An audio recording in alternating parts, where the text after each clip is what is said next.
Wa hamilun, dan bermula perempuan yang hamil. Iddah urina hamil yang mati lah kau. Itu dengan wada hamil, dengan melahirkan hamil. Iddah urina yang hamil yang mati lah kau. Iddah itu wada hamil. Lahirnya nantinya iddah. Maka benar dikali ta'ala, karena katanya Allah Ta'ala. Dibagi pegali Allah, wa aulatul ahmal ajalahunna ayyada'a hamlahunna. Dan bermula segala anak-anak hamil yang beriddah mereka perempuan itu bahwa melahirkan ianya akan hamil mereka. Ya, itu kali Allah. Jadi dalam ayat ini jelas anak-anak hamil imu iddah urip maji mencari kelahirannya. Ya, bahwa maka bermula dianya ayat itu yang dikaitkan bagi itulah ayat yang dahulu. Yang itulah ayatnya itu.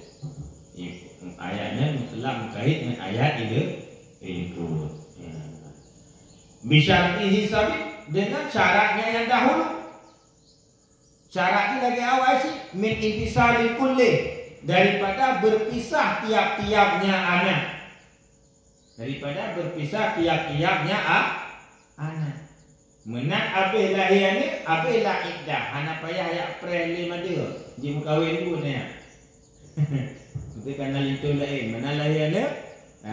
Di rumah sakit dia nikah dulu lah. Jumpa nikah dulu lah. Ngulai kan apa? Anak payah prem mandi hari.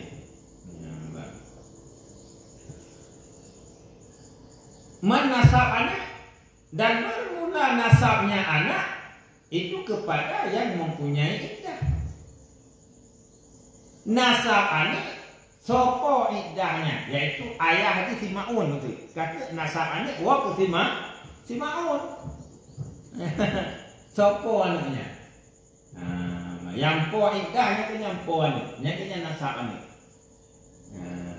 Solat koma ibaratkan. Jadi mengkadang kau nak dia nak kau hana kalanya ni tu. Kalau solat kau batanya masalah hukum anak dia bahas kita. Mufaham Hana kala. Lako iso batanya. Lako si Ma'un tu contoh. Berarti anaknya nasab di wa ke si Ma'un. Walaupun pada hakikat kan anak Ma'un tu. Ya, hana kala. Kan faham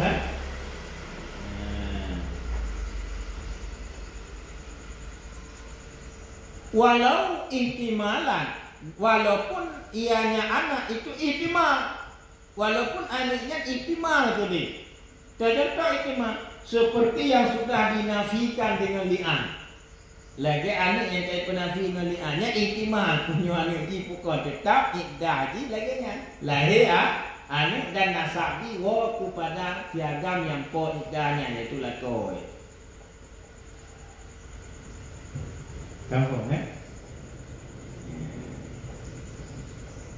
Jadinya untuk tahap wallahu a'lam bishawab wa ilaihi turja'un.